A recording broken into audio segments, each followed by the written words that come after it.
to just say that we're not nation building, no, we are. We've now spent $300 billion in Afghanistan using tactics like provincial reconstruction teams, where we're literally building towns.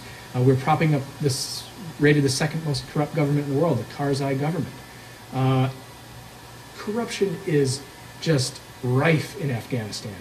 It is a tribal, segregated region that 2,500 years of human history has shown cannot be tamed by outsiders. From Alexander the Great to the Turks, 3 times the British tried. 3 times. And Soviets were unsuccessful. And then the Soviets. And then the Soviets. Ironically, the Soviets had 140,000 troops there when they were forced to pull out. Today we have 140,000 troops in Afghanistan, 100,000 Americans and 40,000 Allied troops. This, as a conservative, a strong tradition of non-interventionism in the Republican Party. Goldwater, Reagan, Eisenhower got elected on getting us. He got us out of Korea. Nixon got elected on getting us out of Vietnam, and even George W. Bush got elected in 2000 on non-interventionism. And then Iraq and Afghanistan. We can't afford it. We are not making us. We're making us less safe. We're destabilizing Pakistan, and we cannot. And the most common argument I get, it's not even a good argument. It's like, well, we've lost too many soldiers to pull out now. And my heart breaks when I hear that's coming from people who profess to be conservatives. That's not a reason to maintain a presence. We can't do this for ego. We have to do it for one reason: to protect Americans' life and liberty. That's it. The amount of interference that the federal government has put into the economy has put us in the position we are in now. Everything from the massive spending, the deficit spending, to the taxes and regulations that don't allow we as the citizens and our small businesses to help us rise out of this slump that we're in. So I say we have to get the government out of the way of the private sector, of the free market, of everybody, all Americans working together to lift this economy out. We spend over $1 trillion overseas, Marcus, every year. $1 trillion. And we can't pay our debt to China. We can't do what we need here. We can't secure our borders. We're not keeping Americans safe. And we're spending $1 trillion in overseas, both in maintaining our foreign adventures, plus the wars, plus all the federal, and that also includes the international welfare, basically, all the aid to all these countries. It's preposterous. We can't do it. It doesn't matter if we want to. We can't. Government intervention comes in 2 flavors: taxation and regulation. If you are a businessman and I'm the government and I come and take your money and then spend it somewhere else, that is a redistribution of wealth. I assume that means you also oppose cap and trade, or what some call cap and tax. I do, adamantly, and vociferously. Do you believe that global warming is a hoax, or do you think man is incapable of doing anything about climate change? I believe that man-made global warming is greatly overstated. Let's move on to the Second Amendment. On your website, you state that our nation's founders dedicated a constitutional amendment to the right to keep and bear arms. Is evidence that they were concerned about government's tendency to infringe on this fundamental right as a free person. To give credence to the individual's rights of life and liberty, one must acknowledge the individual's right to defend life and liberty. This is why the Second Amendment exists. I will not waver in my support and defense of the entire U.S. Constitution, including the Second Amendment. Sounds like from that statement that you might be the type of individual that believes that the original intent of the Second Amendment was to ensure that people were armed if the federal government ever became oppressive. Am I right or wrong in that assessment? Well, I mean, that's documented. They of course, they viewed government as oppressive. There's no secret about that. And yeah, I couldn't have said that better myself. So. Are you an NRA or Gun Owners of America member?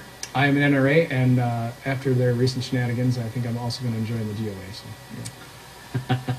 As a congressman, are you going to work to cut the federal strings attached to money going to the states? Well, I'm going to work to cut federal spending, period. And of course, the strings attached are that's always the devil in the details.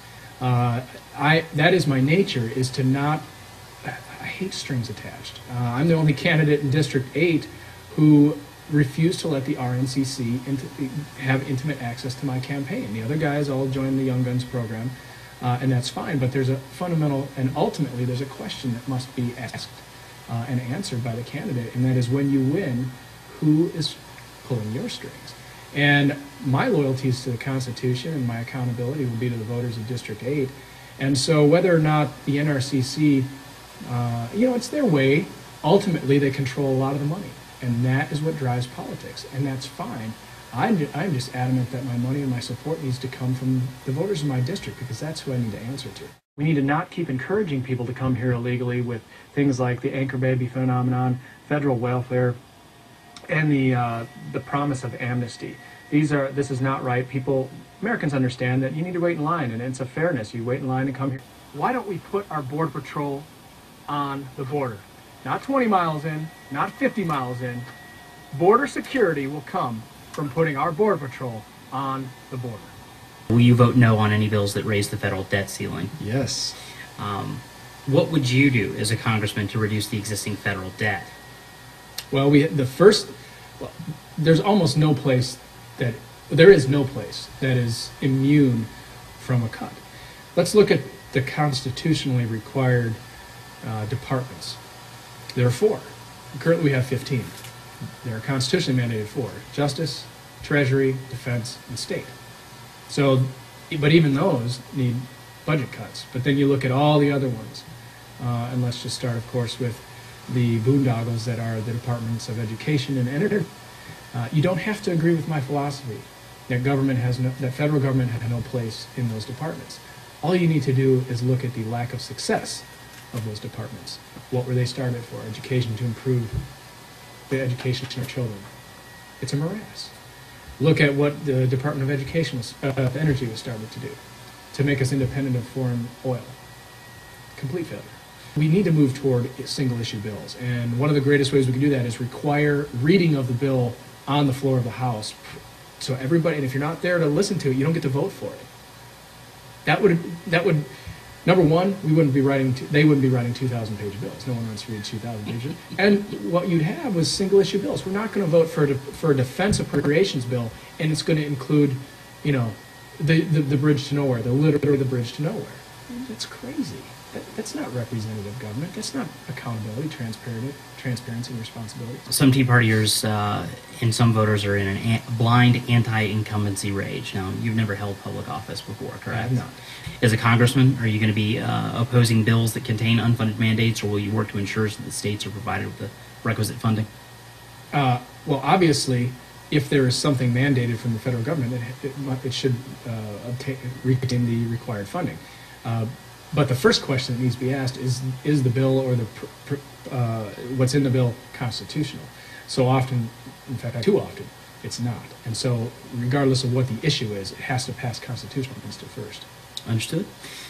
Would you consider yourself a social conservative, a fiscal conservative, both, or neither?